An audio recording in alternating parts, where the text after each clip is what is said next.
Madame, Monsieur, bonjour. Merci de nous rejoindre à la une de l'actualité. L'entretien hier du président de la République, Abdelmejid Tebboune, avec son homologue tunisien, Kais Saïed, et le président du Conseil présidentiel libyen, Mohamed Younes El Menfi, pour discuter des résultats du 7e sommet du Forum des pays exportateurs de gaz qui s'est tenu à Alger et des défis économiques et sécuritaires au service des peuples et des pays.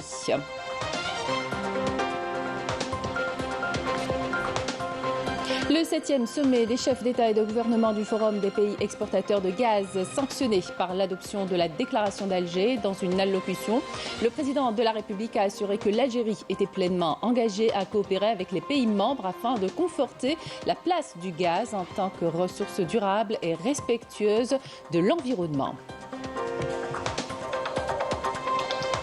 Lors d'une conférence de presse co-animée par le secrétaire général du GECF et le ministre de l'Énergie au terme des travaux du 7e sommet des chefs d'État et de gouvernement du Forum des pays exportateurs de gaz, Mohamed Arkab a estimé que la déclaration d'Alger représentait un acquis pour l'industrie gazière. Des centaines de milliers de personnes ont battu le pavé de nouveau hier à travers plusieurs capitales du monde, réitérant leur soutien et leur solidarité avec le peuple palestinien qui fait face à une agression sioniste sauvage depuis le 7 octobre dernier.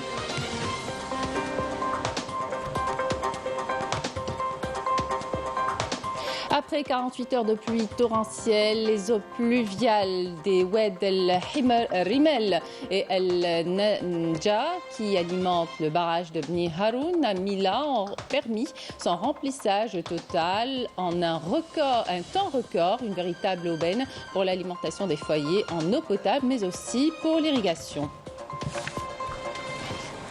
Bienvenue à tous. Le président de la République, Abdelmejid Tebboune, s'est entretenu hier avec son homologue tunisien, Kais Saïed, et avec le président du Conseil présidentiel libyen, Mohamed Younes El Menfi. La rencontre a été l'occasion pour les trois parties de revenir sur les résultats du 7e sommet du Forum des pays exportateurs de gaz qui s'est tenu à Alger. Les présidents ont par ailleurs abordé la situation qui prévaut au Maghreb et la nécessité d'intensifier et unifier les efforts afin de faire face aux défis économiques et sécuritaire au service des peuples et des pays. La tenue chaque 3 mois d'une réunion tripartite maghrébine a été également décidée, dont la première a été programmée en Tunisie après le mois sacré de Ramadan. Le président de la République a par la suite tenu une réunion bilatérale avec son frère Kais Saïed pour discuter des relations bilatérales et les moyens de les consolider. Le 7e sommet des chefs d'État et de gouvernement du Forum des pays exportateurs de gaz s'est clôturé hier à Alger sous la présidence du président de la République, Abdelmejid Tebboune, par l'adoption de la déclaration d'Alger. La déclaration a mis en avant la détermination des membres du Forum à travailler pour parvenir à des marchés du gaz naturel équilibrés et fiables. Badia Armarni. ما فيش ملاحظات بالنسبة للشيء اللي جابيه الوزير في الإعلان. تفضلوا.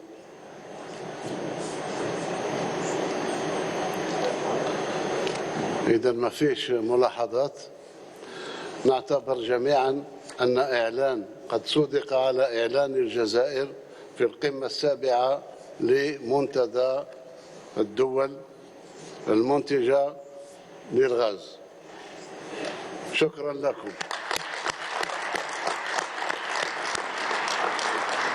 Les travaux du 7e sommet des chefs d'État et de gouvernement du Forum des pays exportateurs de gaz GECF ont été couronnés par l'adoption de la déclaration d'Alger qui souligne entre autres l'importance des contrats de gaz naturel à moyen et long terme, des prix équitables et stables du gaz naturel et des investissements viables dans le gaz naturel pour renforcer la sécurité énergétique et soutenir le développement de systèmes énergétiques résilients.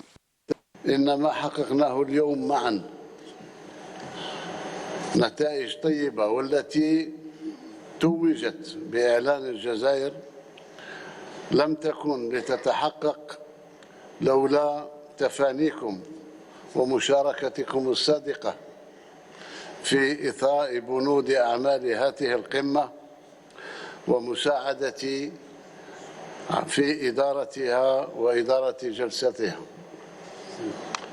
إن هذا الإعلان هو خطوة مهمة في استجابتنا للتحديات الراهنة والمستقبلية تؤكد عزمنا الراسخ على توسيع استعمال الغاز بالكفاءة والاستدامة اللازمين في عالم تطبعه التغيرات المتسارعة.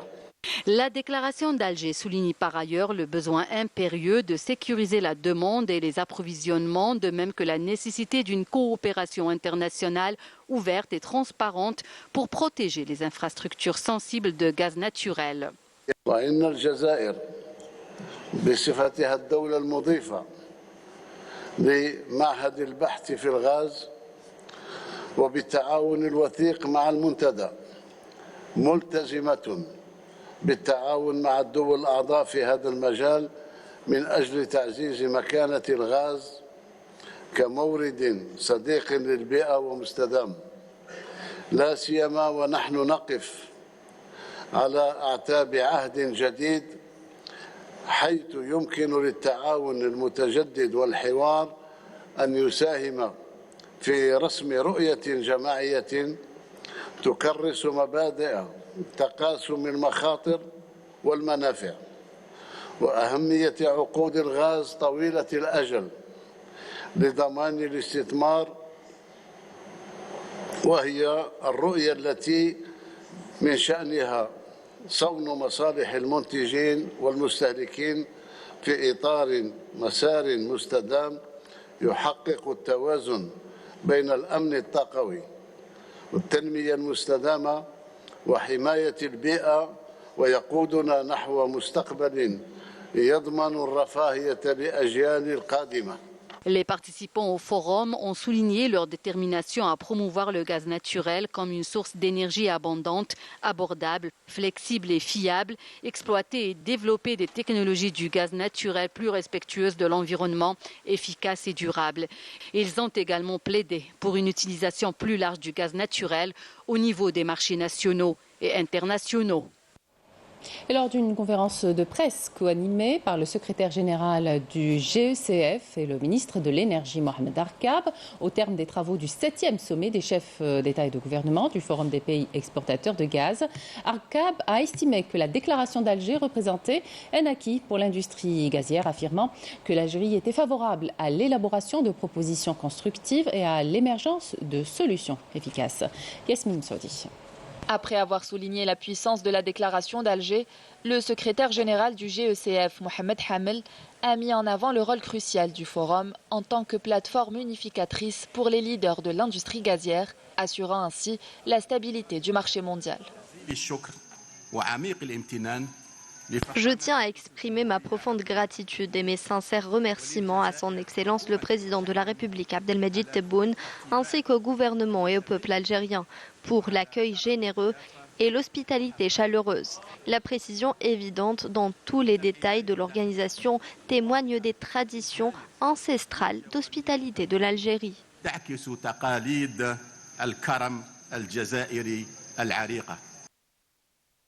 Dans un contexte géopolitique en pleine évolution, le ministre de l'Énergie et des Mines, Mohamed Arkab, a pour sa part affirmé que l'Algérie était favorable à l'élaboration de propositions constructives et à l'émergence de solutions efficaces.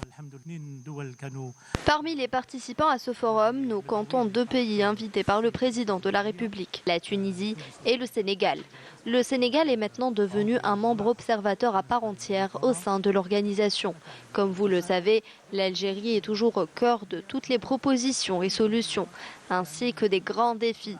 Pour ce sommet, il y avait un grand intérêt pour les conditions géopolitiques entourant le marché du gaz. S'agissant de la loi sur les hydrocarbures, Arkab dira qu'elle offre de grandes facilitations aux partenaires pour la réalisation de projets énergétiques, notamment dans le domaine du gaz. Ce qui a été accueilli de manière positive par les grandes compagnies énergétiques internationales qui sont actuellement en passe de préparer des contrats à long terme dans ce domaine. La déclaration d'Alger, décortiquée par les spécialistes de l'énergie, elle comprend plusieurs garde-fous, à commencer par la souveraineté des pays à disposer librement de leurs ressources fossiles et l'importance du transfert technologique. Les détails avec Amel Borba. Adoptée à l'unanimité, la déclaration d'Alger compte de nombreux points forts, salués par les experts que nous avons rencontrés en marge du 7e sommet du GECF. Le premier point, c'est la souveraineté, le droit des peuples à disposer de leurs richesses naturelles. Il y a un autre point, c'est le transfert de la technologie. La déclaration d'Alger incarne l'engagement des pays membres du GECF à renforcer la coopération technologique et le transfert de savoir-faire. Donc la déclaration d'Alger a confirmé, premièrement, l'adhésion de l'ensemble des pays sur le rôle du gaz en tant que source propre et sécurisée. Ça, c'est très important. Elle a renforcé donc la coopération et la collaboration entre les pays membres. Le point le plus important aussi, c'est la création, la mise en place et l'installation officielle du centre de recherche sur le gaz en Algérie. Et ça confirme aussi le rôle de la diplomatie algérienne. C'est une déclaration très forte et il faut renforcer la coopération entre les pays membres en matière de technologie à travers l'Institut GRI qui s'est inauguré sur Alger. Ça va permettre à ces pays de consolider leurs relations. Il faut savoir que la Russie, et l'Algérie et l'Iran et le Qatar ont du savoir-faire en matière de fabrication de gaz naturel, d'extraction, de forage et de transport. Ce sera une occasion très importante pour transmettre ce savoir-là au sein de ce forum-là. De l'avis des participants, le 7e sommet du GECF d'Alger a été à la hauteur des attentes des membres du forum. Sur invitation du général de corps d'armée Salem Ben Hamed Al-Aqil Al-Nabit, chef d'état-major des forces armées qatari, le général d'armée Saïd Chengriha, chef d'état-major de l'armée nationale populaire, entame une visite officielle à l'État du Qatar à partir d'aujourd'hui pour prendre part à la 8e édition de l'exposition et conférence internationale de défense maritime d'Index 2024. Lors de cette visite qui s'inscrit dans le cadre du renforcement de la coopération entre l'armée nationale populaire et les forces armées qatari, les deux parties examineront les questions d'intérêt commun. À l'étranger, les bombardements et les opérations militaires sionistes poursuivent dans la bande de Gaza alors que le territoire palestinien est menacé de famine après presque 5 mois d'agression sioniste qui a fait plus de 30 300 morts. Le point de la situation avec Melika Blel.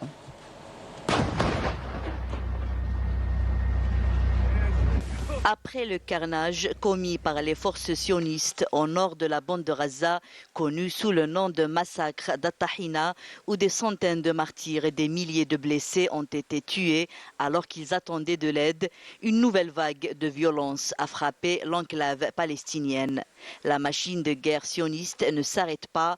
En 24 heures, 10 massacres ont été commis contre des familles palestiniennes dans la bande de Gaza, faisant 92 martyrs et 156 blessés. Au 149e jour d'agression sioniste, 11 personnes sont tombées en martyrs près d'un hôpital à Rafah suite à une frappe sioniste ayant touché des tentes de civils déplacés. L'aviation de l'occupation a mené des raids intensifs sur les maisons des citoyens palestiniens dans les quartiers de Zaytoun, Tel El-Hawa, Sabra, Darraj, dans la ville de Gaza, provoquant 10 martyrs palestiniens et des dizaines de blessés.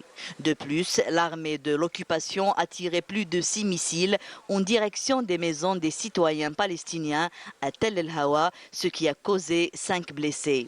Ces effroyables violences commises par l'entité sioniste contre le peuple palestinien ont eu des conséquences dévastatrices sur des milliers de familles. Le nombre de martyrs est sidérant, parmi eux un nombre invraisemblable d'enfants.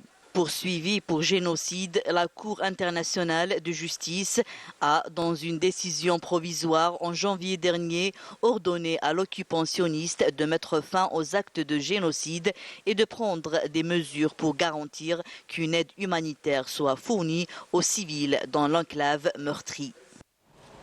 Et des centaines de milliers de personnes ont marché de nouveau ce week-end à travers plusieurs capitales du monde, dénonçant les crimes commis par les forces d'occupation sionistes en Palestine occupée et appelant à un cessez-le-feu immédiat et permanent à Gaza. Le point de la situation avec Rina Laurent. De Paris à Londres, de Tokyo à Milan, en passant par Berlin, Beyrouth, Amman, Copenhague et Luxembourg, des centaines de milliers de personnes ont battu le pavé de nouveau ce samedi à travers plusieurs capitales du monde, réitérant leur soutien et leur solidarité avec le peuple palestinien qui fait face à une agression sioniste sauvage qui s'est accentuée depuis le 7 octobre dernier. Munis de banderoles, de pancartes et de posters, les manifestants ont scandé des slogans en soutien aux civils palestiniens, dénonçant les crimes commis par les forces d'occupation sionistes en Palestine occupée et appelant à un cessez-le-feu immédiat et permanent à Gaza. Représentant toutes les catégories de la société, les participants ont également exhorté la communauté internationale à défendre les droits du peuple palestinien et mettre fin à la guerre génocidaire et à la famine et au déplacement forcé des populations. La Chine a appelé à un cessez-le-feu immédiat tandis que l'Australie a exprimé une profonde horreur face au massacre des civils palestiniens.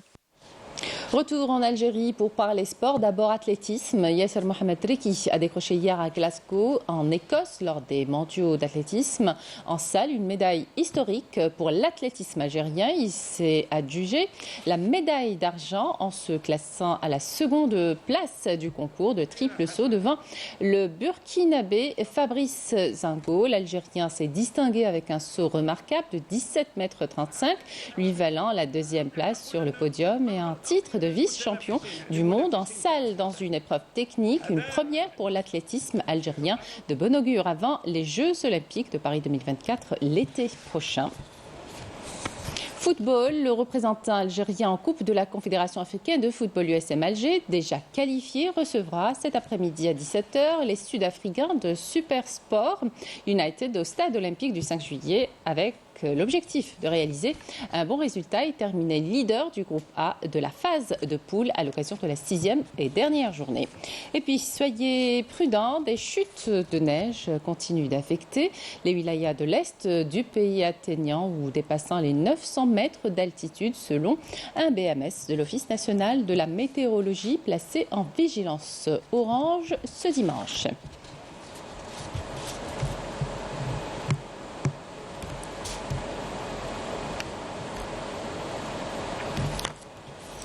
Et puis, suite aux récentes précipitations dans plusieurs wilayas du pays, une importante quantité d'eau a été emmagasinée par les barrages. Cela constitue une véritable aubaine pour l'alimentation des foyers et en eau potable, mais aussi pour l'irrigation. L'exemple avec le barrage de Bni Haroun de Mila qui a atteint sa capacité maximale de 100%. Yamina Saïdi.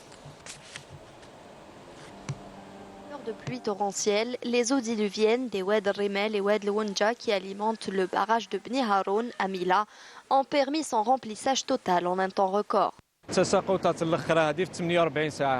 Les récentes chutes de pluie enregistrées par la station ont dépassé les 100 mm, entraînant le remplissage du barrage à 100%.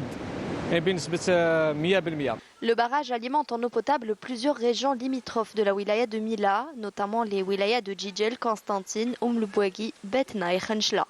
Le barrage fournit également une quantité importante d'eau d'irrigation pour quelques milliers d'hectares d'exploitation agricole dans les régions voisines. Au cours des 3 dernières années, le barrage n'avait pas atteint sa capacité maximale en raison de la sécheresse qui affectait la région. Cette année, le barrage a atteint sa pleine capacité de stockage et le système de contrôle des inondations fonctionne normalement. Nous assurons le contrôle du barrage à différents niveaux, de quoi garantir aux habitants une alimentation continue en eau potable et ce, pour plusieurs années. Avec une capacité de stockage estimée à 960 millions de mètres cubes, le barrage de Bni Haroun demeure le plus grand complexe hydraulique en Algérie, couvrant les besoins de 6 wilayas de l'Est du pays en eau potable. L'excédent est destiné à l'irrigation des périmètres agricoles. Et c'est la fin de cette édition. Merci de votre attention. Excellente suite des programmes sur Canal Algérie.